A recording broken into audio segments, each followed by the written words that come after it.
G'day, guys. Welcome back to the NBA Supercoach Swordplay podcast. Just the two of us this week, but as always, I'm joined by an absolute legend in Boz. Boz, how are things, my friend? Did you have a decent week, life-wise, Supercoach? I believe you're now on holidays for a little while, which is a nice feeling.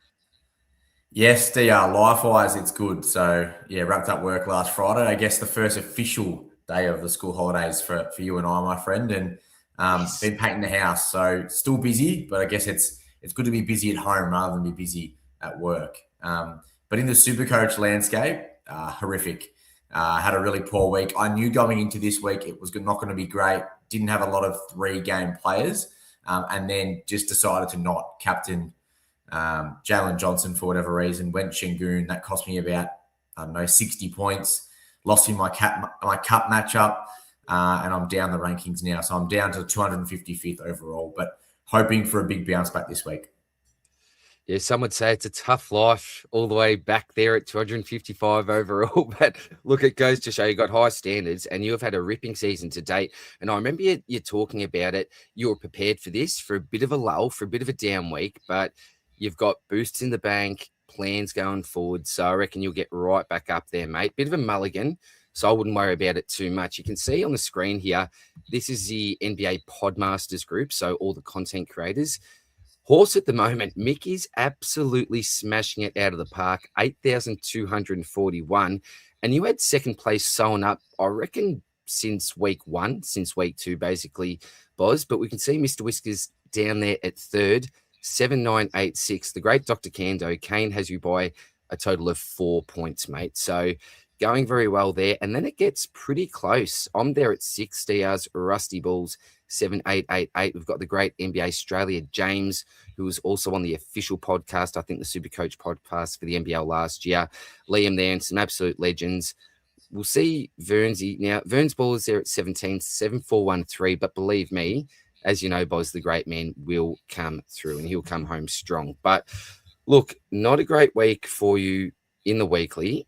I'm sitting at about 513 or right on 513 overall. But again, I say it every week. That's because of your great knowledge and all the hard work that you and Verns do, my friend. So before we get into it and take a look at some of the injuries, short-term, long-term, schedule, some of the targets, and then finish off with captains and trade plans, we do have some comments here from some very, very loyal listeners.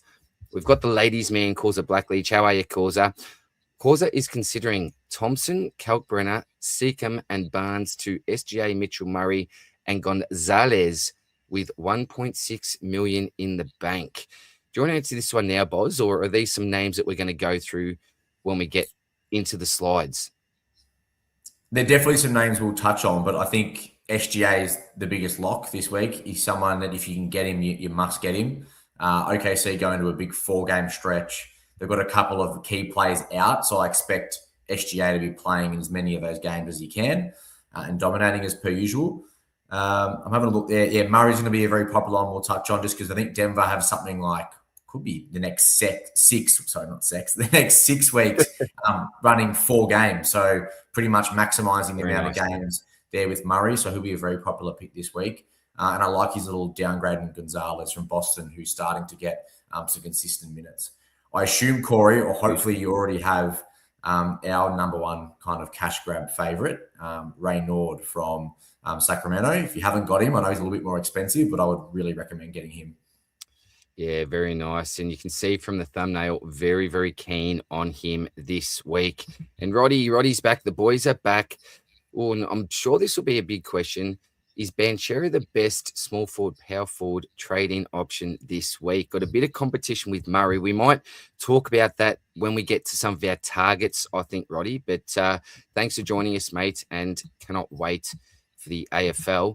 And we will talk about this, man. But the great Tatum's Tantrum, another member of the channel. How are you, legend? First in for me this week is Banchero. How long will Flag stay on our side? Seems to be getting better and more comfortable at the level. So we'll talk about Flag as well, my friend. But thanks for all the comments, guys. Really appreciate you tuning in. But let's get right into this. We'll start off, as we always do, with some of the short-term injuries. Now, Luke is a big one here. a really big one here. We've also got Flag, Chet Hero, Morant, Hartenstein, and not even going to pronounce the last one there because I'll butcher it, Boz. But talk to us, mate. How concerned are we getting about some of these short-term injuries? Yeah, so a few here have just popped up as of recent. So Luca kind of left yesterday's game with a lower leg contusion, so a bruise in other terms, and he had a 60-point Supercoach game in his first game, and I traded him out thinking, oh my god, on a 2-game week he's going to score more than all the blokes I've traded in put together. So I was kind of fortunate for the fact that he did miss this game. Look, if you still got him, you're probably going to want to move him on. And SJ is probably the best one. But again, I don't know if you do have him. It was a very, very kind of ballsy hold from you last week. So yeah, Luca will be a game time decision in his next one. Cooper Flag, funnily enough, that question that was just raised in the chat there by Tatum guy. Flag's actually on the injury report for probably the second time this season. He's got a back issue. It's questionable. So he may get up and play all 4 games this week for Dallas, or he may miss. So please keep an eye on the injury report before you make your last-minute moves tomorrow. I would keep Flag in because you're right. He has actually turned it on the last 2 weeks. He's been so awesome, showing why he was the number 1 pick. But, if he misses 2 games this week, it really kind of begs, the question, should you be holding a guy who's only playing 2 games? So, yeah, look, if, you would guarantee this week he plays 4, you're keeping him. But if we see tomorrow that he's an early out on the injury report, it's not a bad option to kind of downgrade or get out of your side to get some more money in the bank in your team. Chet also, another addition to the injury report. He has back spasms, I believe, so may not play. I know there are a couple of people thinking of getting Chet in because OKC's run turns good. Just be careful. I wouldn't be surprised if he does miss. They do like to rest him in their kind of 4 game weeks. They like to give him at least one of those off usually. Tyler Hero is a really frustrating one. Continues to miss with that toe injury. Every time it looks like Vern's his boy. Every time it seems he's going to get up, he's always a late scratch. So I don't know if there's anything more at play there, but it looks like he's got this toe issue that's obviously bugging him. Ja Morant's actually out tomorrow. So I know Memphis gone to a 4-game week. If you were thinking of picking Ja, I would steer against that because he's not playing in the first one. Isaiah Hartenstein, another center at OKC, he is also out tomorrow. So, if Hartenstein and Chet miss, there's some big minutes and some big production that SGA will need to do. And that's why I think he's a massive, massive in this week for most people. And then last one, DR, Markkanen. So Lauri Markkanen.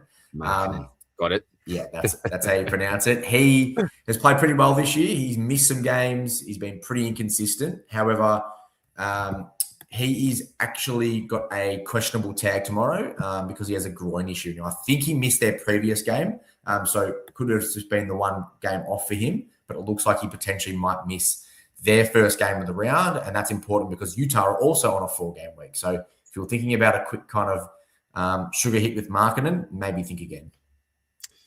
Very good advice. And this is where it can get a little bit frustrating with your planning, isn't it? Like Pat Edwards last week, you just don't expect for this. And look, you probably should expect that things like this will happen. We know things like this will happen. But when it comes to your planning, you're really banking on some of these 3-4 game weeks. It does make it tough. So this is where all of your injury info comes in beautifully for us, Boz. But yeah, Luca's the real relevant one there, I think, mate. Now, sorry, did I skipped the long term? Sorry. So we'll quickly go back to long term. So we've got Sabonis there, need an extra 4 to 6. So we knew that there was already a little bit of trouble here. What can you tell us about this, mate?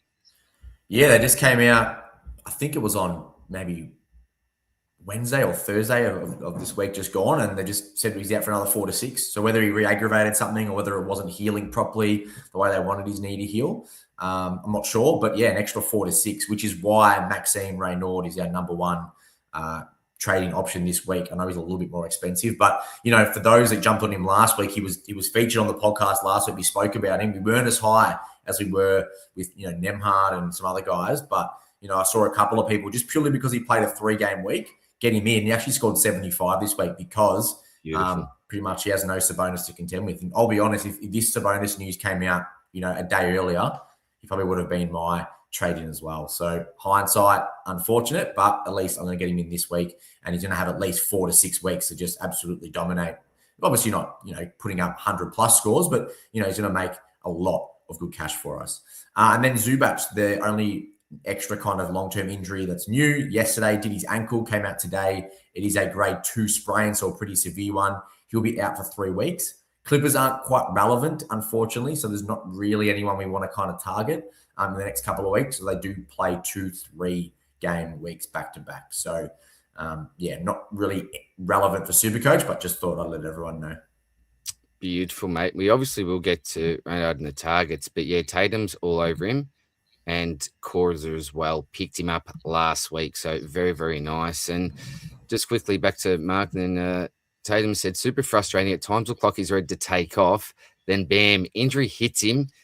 It's been a common theme for him. That's really unfortunate. And for those of us that play AFL Supercoach, your Elliot Yeo type picks, come to mind straight away. Your Nate Fifes, super frustrating when you just can't rely on their durability. So good info there, Boz. Now let's get to the schedule. Schedule is absolute king in this game, as you know, and we've tried to condense this into the one slide. So we obviously start from round 9, and then we can see some teams that have a really nice long-term schedule, those with a pretty nice short-term schedule, and those down the bottom that we absolutely avoid. And look, let's be honest, the thing that stands out like dog's balls here, mate, is the Denver run here. 4-4-4, 4-4-4, a month and a half, if you look at it in weeks of 4-game weeks. So I'm pretty sure that close to 100% of the top 5% of teams would have the big joker in.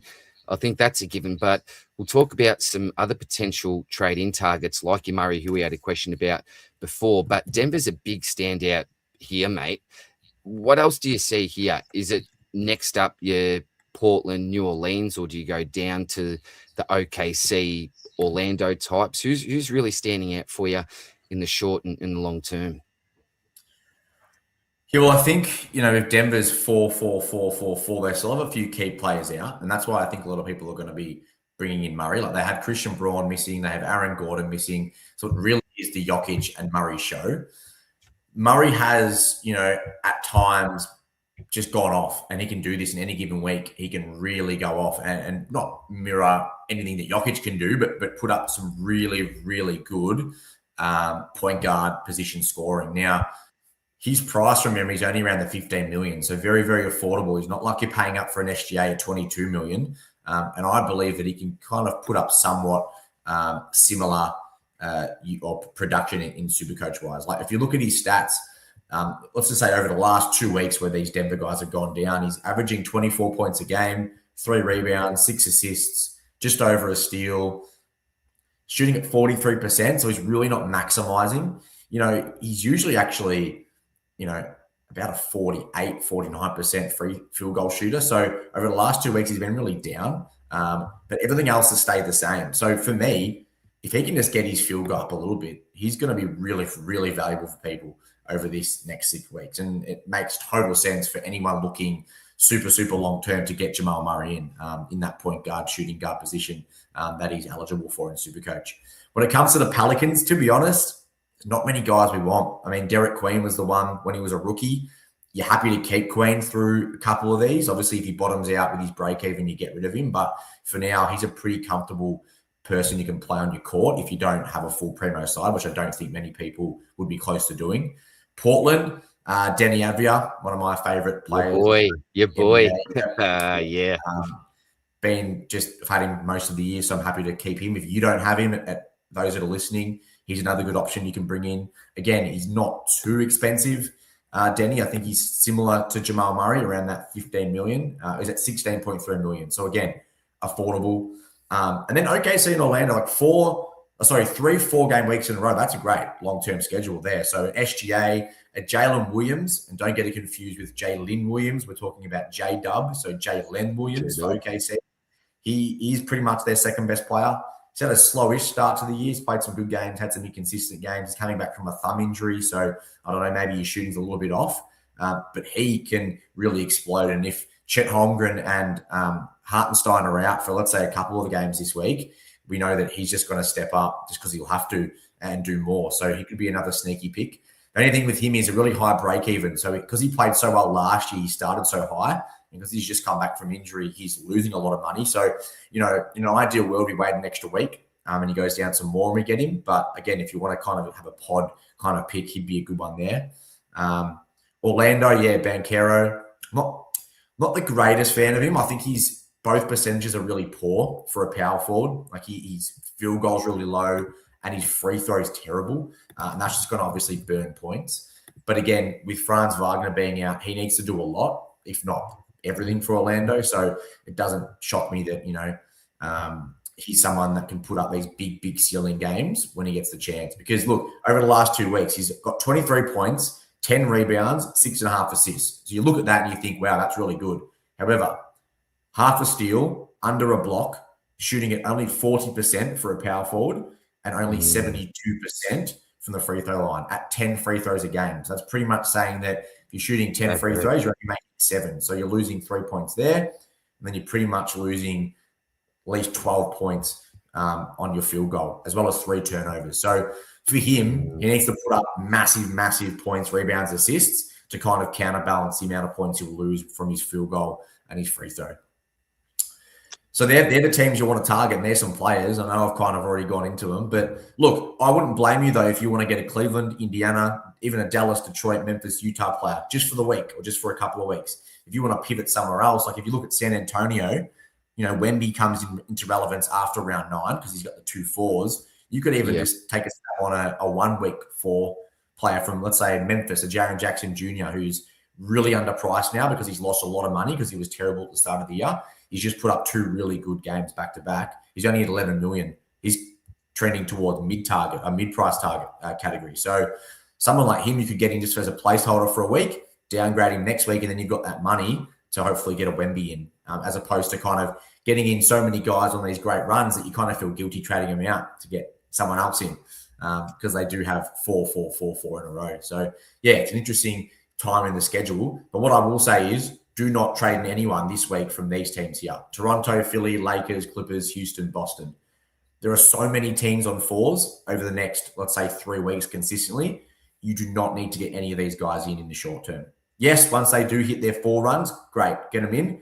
But if you got a Scotty Barnes, that's fine. You can hold him if you don't want to get rid of him. If you have a Şengün like you would have got in this week, that's fine. You can hold him. But you're not trading anyone in from these teams down the bottom of the list. Just doesn't make any sense.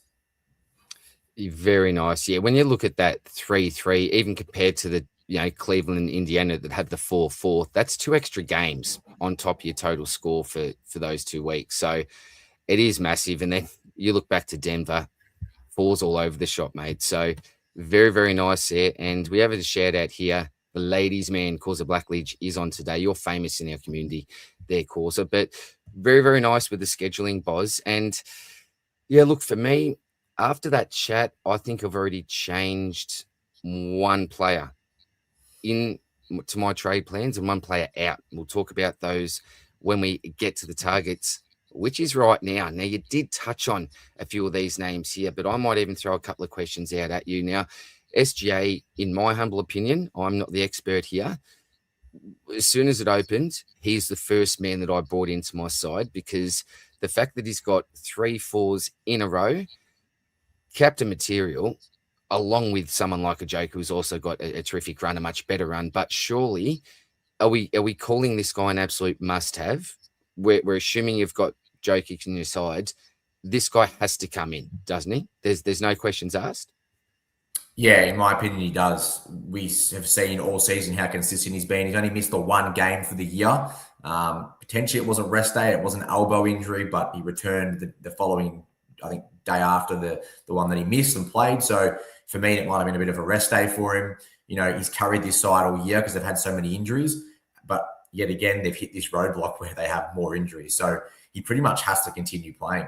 And if we kind of look at SGA, he's just someone that I don't think he's really I don't think he's lost money. Or he might have lost a little bit of money this year, but he's always staying around that 22 million. I don't think you're going to get him much cheaper throughout the year. And I also don't think you're going to get him much more expensive. He's just that consistent player that just puts up great numbers across the board. looking at their schedule, OKC, they've got a couple of back-to-backs, but they've got rest either side of them. Got a couple of days off over Christmas. And then for those weeks moving forward, they're only having one back-to-back after, let's say they got this week, they got a back-to-back, then they've got a back-to-back the following week. But then after that, they've pretty much just got single games with rest in between where I don't really see him missing any, obviously barring injury, but any rest days or anything like that. So I do think SGA plays. I think they need him to. I know they're so far in front of the standings, but you can't get complacent this early in the season still. That's not until the All-Star break where teams start to rest really heavily. So SGA is must own this week. Like it. And I think the other thing to mention is we talked about a couple of back-to-backs, but even if he does miss one, so he plays 7 out of the 8, he's still outscoring the majority of players in the comp, I think, just in those 7 games. So I'd be prepared to take the risk anyway, mate. So that's another reason why I've got him as an absolute must-have. Now, I did mention that my trade plans had slightly shifted after a conversation we had about 5 minutes ago. And I currently had Banchero in my trade plan. So he was coming in, but Murray is the other bloke. Now, after speaking with you, I'm now leaning towards Murray. Slightly different price points, pretty similar though. If I put you to the absolute sword and said, you have to answer this question for me without taking full responsibility, Murray or Banchero this week, who are you going, mate? Now, I've been writing notes. Murray, obviously opportunity with injuries and meat on the bone. That percentage has been a little bit lower, that shooting percentage. So hopefully that can come back to the norm. There's some extra points on offer there with Banchero. We know that he's got that ceiling, wagging out some opportunity, but we seem maybe a little less confident on him. But where would you be going, mate, if you could only get one into your side this week? I think Murray's floor is much higher. And that's the reason why Banchero worries me. Like, if we look at his last 5 Supercoach games, he got 26 yesterday, 36 the game before that, which is great. But then the 3 games prior, 10, 11, 10. Yes, one of those wasn't. I think the last 10 was an injury game where he got injured. But the 11 and the 10, it scares me. Now, moving forward throughout the rest of the season before this injury, his lowest was only 20. So he's actually had a decent floor, I would say, up until then. But seeing a 10, 11, and a 10, I don't know, it just freaks me out a little bit. It just, and I don't want to be one to take too many chances. Like I took a chance on, for example, on Onyeka Okongwu this week, and he had one of those weeks where he couldn't hit a shot, and it really ruined, my week was already ruined, but it did ruin a lot scoring-wise. The only thing with Banchero is, I guess, he's got a low break-even. So if we're worrying about money, Jamal Murray's got a 120 break-even this week. Banchero only 88. So if we want to make some money here, if I'm looking at Murray, he's only had 1 game. He hasn't had a game under 10, whereas Banchero has had a game at 10. 11's his worst score. But look, on a really bad day for Murray, he's still pretty much scoring 20. He's got a couple of 18s and 19 in there.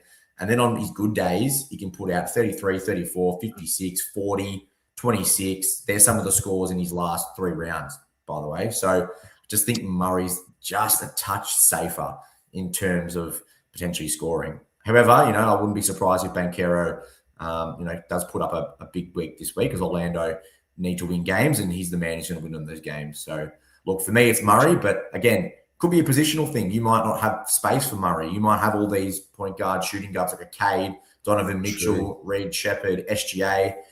Maybe you've got to fit in a small forward, power forward. Well, I just love the fact that he's got the 6 times 4 in a row. It's just plonk him there, put your head back and relax. Just leave him there, and you don't have to do anything for basically 6 weeks or whatever your plan is. So I think that's what probably gets me over the line as well, mate. So love that shout there, because I know that there was a question before about that, and I was thinking I've got exactly the same question myself. Anyone else here that you want to touch on that you really haven't so far, mate, before we look at the mid prices? I think the only other guy I didn't touch on was Bain. He's Banchero's teammate. Came in as like the 3rd option this season. Franz has gone down, so he's been a little bit better for them over the last couple of weeks. However, it is Banchero's team. I don't expect Desmond Bain to be scoring too highly. But since Franz has gone down over the last couple of weeks, like Baines put out a 43, then he had a 13, a 20, an 11, a -6, and a 31. So look, he's cheap. He's only 12.5 million. But again, we can see that if he's got a -6 in him, there are some decent, really low floor games there that I'd be scared of. So look, for me, it's SGA, it's Murray. And then on this list here, it's the third there is either Jaren Jackson Jr. and Jalen Williams, or J-Dub as we call him. I'm not going anywhere near Banchero. But again, if you like him, if you do the research and you think he's in for a big week, those listening, by all means, lock him into your side. It's down to what you want at the end of the day. Fantastic summary, mate. There's only one bloke on the slide here for the mid-price targets. Now, there's other options out there, but one you wanted to focus on here, what can you tell us about this man, Cam Spencer, and his prospects going forward, mate? Yeah, so he's a twin in the league, the Spencer brothers. One plays for Golden State, one plays for Memphis, and they're actually both playing quite decent as of late, and they're getting a bit of traction on social media. I only put this guy in because Memphis are just decimated once again with injuries. Ja Morant's out. They've got a couple of key bigs out as well. So Cam Spencer just needs to do more. He actually got the starting role the other day in the first game that Ja missed, and he went bananas. He actually had, if we put down here, he had, well, it was only 21 Supercoach points, but that was because he shot the ball terribly and turned the ball over a fair bit. But he had something like 21 points and 11 assists. So he can actually do it stats-wise. Yeah. And I think all he needs is someone to be out, and Ja Morant is out. And I just think if you're really, really desperate and you just haven't got that money available, you run out of boost and you need to kind of super downgrade to a mid-price, Cam Spencer would be good. However, if you can still afford Kevin Porter Jr. and you haven't got him from Milwaukee, he's still the best mid-price option. Still has the best break-even in the game, I might add. But again, I wanted to bring someone new to the table, so that's why I've got Cam Spencer there. So, someone to watch, see how he goes this week with Ja Morant out. Beautiful. So if you're looking for someone at that mid-price point, you don't want to go all the way up, all the way down, could definitely be a man to take a look at. All right, mate, here we go with some of the rookie targets here. Now, we've talked about the second man on the list already. So did you just want to jump straight into him? Is it, again, a matter of just bring him in? There's other options. If you don't own him, bring him in straight away. Is it that simple, mate?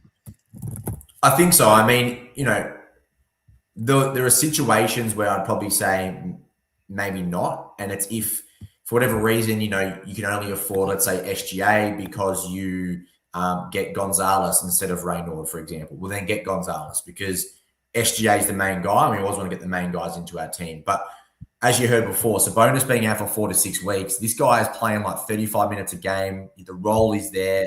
They're pretty much got no one else covering him. They have the fourth guy on the list there, Cardwell. He's a two-way player, a rookie that also they're playing about 20 minutes a game. He's also not a bad option, by the way. He's at basement price. But Raynaud, he just seems like it's like that Derek Queen situation. He's getting the starting role now. They're using him. He's scoring. He's rebounding. He's very efficient. He's got the capacity, as we saw, in a 3-game week to have 75. So if you're averaging 25 Supercoach points a game on a 4-game week, getting 100 as a 6 million player, that is good work there. So they haven't got a really good schedule the next couple of weeks, but it doesn't matter because he's got another 4, 5, even 6 weeks ahead of him to do a lot of work for us. So, get him in unless it's going to cost you getting someone like SGA, for example. That's my opinion. Gonzalez below him. There's this weird thing in Boston with the small forward position. It was Minori early in the season. Then it was Walsh. He, as of late, has not done well. I feel sorry for those that brought him in the last couple of weeks. He's made a little bit of money, but he's not maximized what he was doing in that week we had off for the NBA Cup. Now this Gonzalez guy, by all means, he's not starting, but he's played in the last 2 games in a row 27 minutes a game, and he's put up some good numbers. So I expect the Celtics to continue to play him. I believe in yesterday's game, they actually started him in the second half over Walsh. So they're really liking what Gonzalez is doing now. Again, very volatile in Boston. They love to just change up that small forward position. But he's only at 4.1 million. So he's a really good option as well. I'm trying to fit in Raynaud and Gonzalez this week, maybe with a boost. Because I think they're probably the best 2 rookies we have for a little while, unless someone pops up in the next couple of weeks. And then Cardwell, he plays for Sacramento as well. He's pretty much the backup to Raynaud. Raynaud's getting about 35 minutes. Cardwell's finding himself getting about 15 to 20 minutes.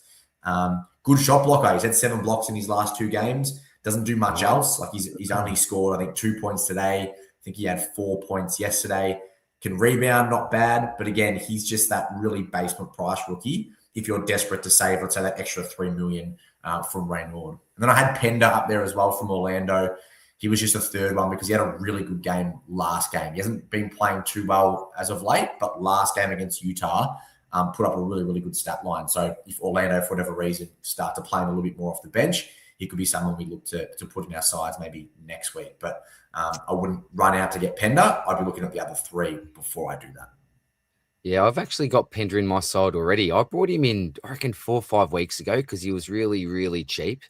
And I looked at the scores and could not believe to see his name right up there at the top in one of the games this week. So unbelievable. But as you said, don't rush out to get him. I've just luckily got him sitting there as it is. Now, the only quick thing I want to touch on here, Boz, and I know this is circumstantial depending on how many boosts you've got and all the rest, is, in your opinion, is Gonzalez boost worthy this week? Is he worth using a boost on it? You just say if you've got a few in the bank. I think he is. I think he's showing at the moment that he's going to get 25 plus minutes a game, and that's what we look for. We look for role. I mean, there's not many guys out there coming off the bench in the Supercoach format that is getting 25 minutes. You know, we spoke about some guys last week, like Danny Wolf as a great option, but he's only getting like 15 minutes. So the moment a guy plays well and teams reward that, and you see him starting to consistently play over 25 minutes a game, they're the type of guys you need to get in your team ASAP because that might stick. He might start getting the starting role now. You never know. I think Jaylen Brown is actually questionable tomorrow for illness. So if you luck out again with an injury, like if Jaylen Brown for Boston misses and then Gonzalez gets an obvious start, well, then that can then speed track, obviously, some cash generation. So I think that it is boost worthy. Like, I don't know how people are going to afford SGA and then someone else decent if they're not going to be boosting, in my opinion. Like, I think a lot of people have got a lot of plays in their team that are only on 3 games going into this week because they would have prepared for this last week just gone when no one really had the 3 games. And it'd be pretty tough to have, 4 or 5 of those still on your court this week when a lot of others who are playing for this week have a lot of 4-game players. So I know me, I'm going to boost and I'm going to get these 2 guys in and then try to work my way around that. So yeah, I would do it. Love it, mate. Now, Causa said Caldwell only playing due to, someone that's injured. Do you know how to pronounce that name there for me, Boz? Yeah, that's Eubanks. Yeah. Oh, Eubanks. That's how I would have actually read it, but I thought there's no chance it'll be Eubanks. But there we go. Before we do go on, Tinkin, how are you, mate? Question, thoughts on Trey Murphy over Polo this week? What do you think about Murphy, Boz? Yeah, well, we haven't really spoken about Murphy for a while. He was someone we spoke about when the Pelicans got into their first really nice run at the start of the season. And some people went Trey Murphy and, he was putting out between 90 and 105 on 4 games. And that's really good. That's really consistent. Trey Murphy over the last 2 weeks, 24 points, 5.5 rebounds, 3 assists, just over a steal, 64% from the field, which is very high for him. Low turnovers. He's a really consistent player, Trey Murphy. Again, he reminds me of Jamal Murray, not in the way they play, but in terms of Supercoach scoring, the floor is not as low as Banchero, but I don't think the ceiling's as high. So Banchero is that one that can put out a monster triple-double and for whatever reason in that given week maybe actually shoot a bit better than what he usually does and hit his free throws. And then we really see a big Banchero score. Whereas Trey Murphy, you pretty much know what you're going to get. You're going to get 95 to 110 on a 4-game week and he plays all 4 games. So comes down to what you are like as a player, Tinkin. Are you someone who likes to risk it or are you like someone who's a bit safer? I personally am a safer kind of player. But if you're someone who likes to go a bit risky, then I'd probably pick Paolo. But if you're liking the safety of it, Trey Murphy III is a great option. Very well answered, mate. Extremely well answered. So there you go, Tinkin. All the good oil from Boz there for you, buddy. All right. Let's get into the captains here, mate. The Capitano's Corner. I think the top two are going to be very, very highly owned. So it's a really relevant discussion this week. Both have high ceilings. We've talked about SGA's consistency, the fact that he'll really need to step up, and we don't really need to talk about Nicola whatsoever. Before we maybe go the 50-50 there and talk about who would look to get in, Cade as well, do you want to talk about maybe his prospects for the week?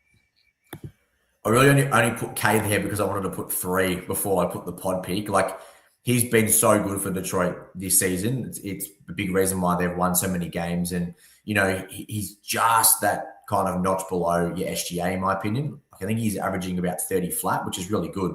But SGA is kind of just that little bit better. And then Jokic obviously is in a world of his own. So, look, if you got Cade, you're not captaining him, in my opinion. It's definitely between Jokic and SGA. To be honest, it's probably Jokic, let's be honest. But, yeah, I just thought I'd kind of put him in there as a bit of a, you know, tip my hat to him because he's been doing so well this season. Like it, mate. Well, SGA, we've talked about him. The joke, as you said, if you got him, I most likely put him in on a 4-game week. I'm pretty much locking in that captaincy, unless you're looking for a bit of a pod type move. You may have a matchup in your Supercoach Cup, for example, if you're really, really focusing on that you could change things up if you want to. But let's get to the couple of pods here that you've got, Boz, because I think that the top two, super obvious. You wanted a third name just to chuck in there with Cade Cunningham, but how about the next 2 pods? Yeah, well, my only kind of, with Jalen Williams, my only kind of reasoning for this was because of the injuries for OKC. So I just think naturally he needs to do more. Yes, it's risky. He's come back from injury. He hasn't been shooting the ball as well. He's someone like a Jalen Johnson, though. He fills the stat sheet. He's probably not as good as Jalen Johnson. I think Jalen Johnson is just taking that extra step this year, but he's someone that scores, rebounds, assists really well from that small forward position, loves a steal, loves a block on usually good percentages. So he just fits that kind of nice super coach scoring category, does J-Dub. So I wouldn't be surprised if, because Chet's out, because Hartenstein's out, that he may put up a really solid week. Hopefully for his sake as well. I think, you know, he hasn't come back as well as he would have hoped. So that's why I put him down. And then Jaren Jackson Jr., I put him down because he's finally doing what, you know, he's been doing in previous seasons. Like, for example, he's averaging this season 18 points, 5 rebounds, 2 assists, under 1 steal, just over 1 block on 47% shooting. Now, that is horrendous. He was the leading blocks player before Wemby was around, like 3 or 4 years back. So I don't know what's happened. However, the last 2 weeks, the 18 points is up to 23.5. The 5 rebounds up to 7.3. The 2 assists up to 3.3. The 0.9 steals up to 1.3 steals. And the 1.2 blocks up to 2.7 blocks. So I think he's finally turned it around. I think the form is actually where it needs to be and where we thought it would be. I remember way back at the very, very start of NBA Supercoach being announced, he was in my first team before I even looked at the schedule. He ended up not being in my team because they had a poor schedule to start. Well, thankfully, that kind of saved me there. But he was someone that I looked at and was like, yeah, I think he will score really well Supercoach-wise. So I think Jaren Jackson's finally kind of playing where he needs to play and where he should be playing for that Memphis team. And that's turning into some really good scores. So, like, I wouldn't be surprised if Jaren Jackson on the 4-game week this week scores, 120. I think he definitely has that ceiling score. It's just about consistently doing it, which he has, but only for the last week and a half. So hopefully that form can stick, and that's why I put him there. Beautiful, mate. Beautiful. So again, it seemed like we're on repeat here with the big boy there from Denver, but I think for the next 6 weeks, you've got a very, very nice captain option there. And if you want to spice it up from time to time, like your SGAs, KJ Dub, then go for it. But I think that our advice remains pretty steady there. If you got the big fella, it's really, really hard to knock him back as the big C. Boz, we are currently just at 40 minutes. This is a bit of a record for us. I've gone through all the slides. Is there anything else that you want to discuss NBA Supercoach wise before we let this beautiful audience go for the week? No, not really, to be honest. I think we've touched on it pretty well. If there's any other questions, I'm happy to answer those. But if there's not, I reckon maybe we can discuss our potential trade thoughts if you've even thought about it. I've had a little bit of a tinker. But yeah, are there any questions in the chat or? Let's have a look. I think we've gone through all of them. Yes, and I'll get back to that. Yes, I reckon we're good with questions in the chat. If anyone does have a question, feel free to pop it in. But look, I think what the audience will love is to hear what your trade plans are. We can see you sitting second overall in the Podmasters group, the best of the best when it comes to content creators out there. What are you thinking yourself, Boz? You did touch on the fact that you are using a boost. For context, I believe you've got 3 left. Is that right, mate? Yeah, 3 left. Wanted to have 4 left, but with Cat being ruled out last week, I did a last-minute boost. Funnily enough, it got me Jalen Johnson, so I'm glad I got him back, my man. Nice. So that's good. And it would have, if Cat played, I would have been, who knows what I would have scored this week. It would have been near the 500s, let alone the 600s. So yeah, going to do my 3rd boost. Always plan to do a boost in this round. We touched on it a couple of weeks ago with the schedule. There's some really nice, obviously the 4-game run. So I was keen to kind of get a few of these guys in. And I'm looking to get those 2 rookies. So Reynaud and Gonzalez. I will be getting SGA in. And then it's just a matter of who I'm moving out to free up money for that 2nd spot. I really want Murray. Just think he's going to be really consistent. However, I don't know if I can afford the 16 million. I was playing around before, and it's even to the point where I'm moving Cooper Flag out of my team. And just because he's potentially missing tomorrow, and I know I said before not to, and I don't recommend doing that. If he does miss, maybe get rid of him. But if he doesn't, I wouldn't. But I am. I'm a bit weird. I like to sacrifice early in a game of Supercoach to get ahead or try to get ahead. It bites me in the backside so many times, but I'm just going to continue playing the way I play. So the idea is to move on Flag within that boost. I think he can get me Jaren Jackson. I think I got about 14 million. I don't want Banchero. It can't get me J-Dub. So I think I'm going to probably just get Jaren Jackson as a 1-week play, because that will then bank me about 3 million.